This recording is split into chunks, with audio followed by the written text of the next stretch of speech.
मध्ये घेतलेलं आहे। अर्थ विभागाची जबाबदारी माझ्याकडे आहे। आज माझ्या मायमाऊली बसल्यात। आमच्या विरोधकांनी टीका केली की यांचं सरकार आल्यानंतर योजना बंद करतील, पैसेच देणार नाहीत। असं नाही, आम्ही वचनपूर्ती करणारे कार्यकर्ते आहोत। त्या संदर्भातल्या त्रुटी असतील त्या त्रुटी मी काढीन। त्यामध्ये खरंच ज्या गरजू महिलेला पाहिजे होतं, जी खुरपणीला जाते, जी धुणं भांडी करते, जी झाडू पोतना करते, जी त्या ठिकाणी अतिशय गरीब कुटुंबातली आहे की तिला 1,500ची किंमत माहितीये, जी इन्कम टॅक्स भरत असेल, जी त्या ठिकाणी मोठ्या प्रमाणावर 65,000 रुपये पगार घेत असेल, त्या महिलांच्या करता 1,500 रुपये नाहीत। गरीब महिलांच्या करता ज्यांचं 2.5 लाख रुपयाच्या आतमध्ये वर्षाचं उत्पन्न आहे, 2.5 लाख काही कमी नाहीये, म्हणजे 20,000 रुपये 21,000 रुपये साधारण त्याच्या आतल्या महिलांना आपण ते देतोय। महिना 21,000च्या आत। काही काहींनी मधल्या काळामध्ये आम्ही पण म्हणलं नको आता कुठं त्याच्यामध्ये बघत बसायचं, वेळ जाईल।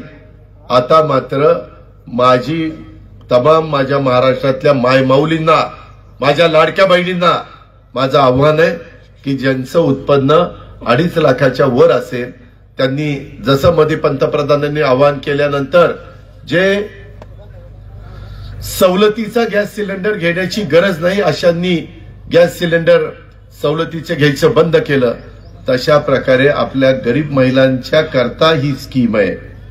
माझ्या ज्यांना खऱ्या अर्थाने 1,500 रुपये महिन्याची गरज आहे तिच्याकरता स्कीम आहे आणि त्यांना कुठल्याही परिस्थितीत महिन्याला पैसे दिल्याशिवाय आम्ही गप्प बसणार नाही, शांत बसणार नाही। आता थोडंसं या निवडणुकीचा निकाल लागल्यानंतर आम्ही घाई गडबडीत होतो, परंतु परवाच 3,700 कोटी रुपयाचा चेक मी महिला बाल विकास खात्याला दिलेला आहे आणि आता काहींच्या अकाउंटला पैसे यायला लागले असतील किंवा 26 तारखेपासून माझ्या लाडक्या बहिणींनो, माझ्या मायमाऊलींनो तुमच्या अकाउंटला पैसे येतील। काय करायचं हा तुमचा अधिकार आहे, तुम्ही त्या पद्धतीनं करा। शेतकऱ्यांना तुम्ही पण काळजी करू नका। तुम्ही म्हणाल काय लाडक्या बहिणी आम्ही काय दोडके भाऊ झालो का? तुम्ही अजिबात नाही, तुम्ही पण लाडक्या।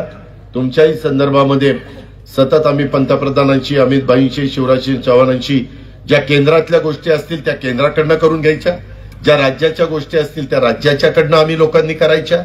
तिथं देवेंद्र असतील, एकनाथराव शिंदे असतील, अजित पवार। नमस्कार, मी प्रियांका नागने आपल्या मराठी चॅनलवरती तुमचं सर्वांचं स्वागत आहे। मुख्यमंत्री माझी लाडकी बहीण योजना, आता 2-3 दिवसांमध्ये अशा बातम्या समोर येत आहेत की लाडकी बहीण योजनेअंतर्गत जे अपात्र महिला आहेत त्यांचे पैसे वापस घेतले जातील किंवा माघारी घेतले जातील।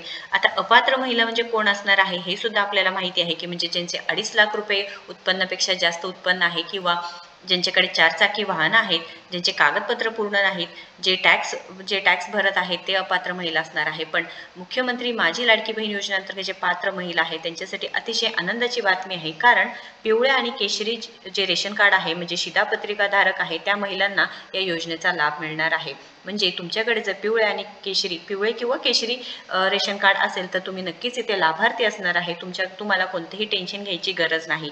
आणि हे सुद्धा माहिती समोर येत आहे की जी शेतकरी सन्मान योजनेचे लाभार्थी महिला आहे त्यांना प्रत्येक महिन्याला 500 रुपये मिळणार। म्हणजे या योजनेसाठी दुसरी कोणतीही योजना असेल, म्हणजे संजय गांधी निराधार महिला असतील ज्या योजनेचा लाभ घेत असतील तर तुम्हाला मुख्यमंत्री माझी लाडकी बहीण योजनेचा कोणतेही लाभ मिळवता येणार नाही। त्यामुळे लक्षात घ्या, टेन्शन घ्यायची कोणतीही गरज नाही। तुम्ही लाडकी बहीण आहे, पात्र आहे, तुमच्याकडे पिवळे किंवा केशरी रेशन कार्ड आहे, तुम्ही नक्कीच इथे पात्र असणार आहे हे सुद्धा सांगितलेलं आहे। पण तुमचं उत्पन्न जर 2.5 लाखापेक्षा जास्त आहे किंवा तुमच्याकडे 4 चाकी वाहन आहे, तुम्ही टॅक्स फिलर आहे तर तुम्हाला कोणतेही इथे लाभ घेता येणार नाही। पण संजय गांधी निराधार महिला योजनेतील ज्या महिला आहेत त्यांना पूर्णपणे वगळणार आहेत हे सुद्धा माहिती समोर येत आहे। व शेतकरी सन्मान योजनेच्या ज्या लाभार्थी महिला आहेत त्यांना प्रत्येक महिन्याला दरमहा 500 रुपये सुद्धा देण्यात येणार आहे।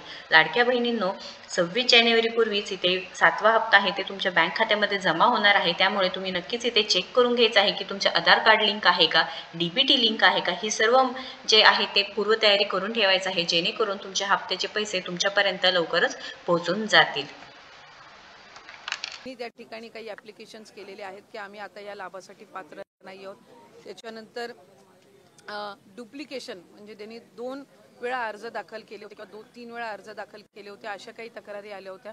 साधारणपणे आम्ही क्रॉस व्हेरिफिकेशनही सुरू केलं, पण एका बाजूला आज ज्या लाडक्या बहिणी आहेत ज्यांना एक लाभ मिळत आहे पण त्याच्या व्यतिरिक्त सुद्धा त्यांनी काही फॉर्म ड्युप्लिकेशन झालं असेल किंवा उत्पन्न त्यांचं जास्ती झालं असेल किंवा त्यांचं दुचाकीपेक्षा अधिक म्हणजे वाहनं त्यांच्याकडे 4 चाकी वगैरे असणारे जे आहेत त्यांनी स्वतःहून सुद्धा हा जो लाभ आहे हा परत देण्याची सुरुवात ही केलेली आहे. काही आम्हाला गेल्या महिन्यात सुद्धा प्राप्त झाले, डिसेंबर महिन्यामध्ये, काही आता जानेवारी महिन्यामध्ये प्राप्त होत आहेत आणि ते आम्ही सरकारी चलांच्या माध्यमातून त्या ठिकाणी ती संपूर्ण जी प्रोसिजर आहे ती करून घेतोय. मी आपल्या माध्यमातून या लाडक्या बहिणींचे आभार सुद्धा मानेन की त्यांना ज्या वेळेला लक्षात आलं की आपल्याला 2 वेळेला लाभ आलेला आहे किंवा आपण त्या लाभासाठी पात्र नाही आहोत, त्यावेळेला त्या स्वतःहून पुढे येऊन राज्य शासनाचा हा जो निधी आहे हा त्यांच्या पात्र असण्याच्या पलीकडचा जो आहे, जो सरप्लस त्यांच्याकडे आहे, ती परत करण्याची प्रामाणिक भूमिका ही महाराष्ट्राच्या या लाडक्या बहिणींनी घेतलेली आहे. त्याच्यामुळे बहिणी या लाडक्या सुद्धा आहेत आणि त्या प्रामाणिक सुद्धा आहेत, हे आम्हाला या उदाहरणाच्या माध्यमातून पाहायला मिळालं. जवळपास 4,000 महिलांनी अर्ज केला की अर्ज मागे हा साधारणपणे सुमारे अर्ज आहे, हा अंदाजे अर्ज आहे. याच्यापेक्षा कदाचित अधिक कमी जास्त त्याच्यामध्ये निश्चितपणाने होऊ शकतं आणि हे साधारणपणे चालू राहणार आहे. आत्ता समजा उदाहरणार्थ 4,500 का 4,500 आले असतील तर ही एक कंटिन्युअस प्रोसेस राहणार आहे. डिसेंबर महिन्यामध्ये सुद्धा आमच्याकडे काही 100-150 प्राप्त झालेले होते. आत्ता जानेवारी महिन्यामध्ये मोठ्या प्रमाणामध्ये प्राप्त व्हायला सुरुवात झालेली आहे. अशी जसं जसं त्या ठिकाणी त्यांना लक्षात येईल तशा पद्धतीनं निश्चितपणाने ती प्रोसिजर होईल आणि आम्ही जे क्रॉस व्हेरिफिकेशन परिवहन विभाग असेल, इन्कम टॅक्स डिपार्टमेंट सोबत असेल आणि इतर ह्यांच्यासोबत जे काही क्रॉस व्हेरिफिकेशन चालू केलेलं आहे त्याच्यामुळे ही एक ऑनगोईंग प्रोसिजर राहणार आहे, सातत्याने ती चालू राहणार आहे. त्याच्यामुळे कमी जास्ती नंबरमध्ये आपल्याला पुढच्या कालावधीमध्ये पाहायला मिळेल. एक सवाल उपस्थित होतोय, एक सवाल प्रामुख्याने उपस्थित केला जातोय की हे सर्व जनतेचे पैसे आहेत.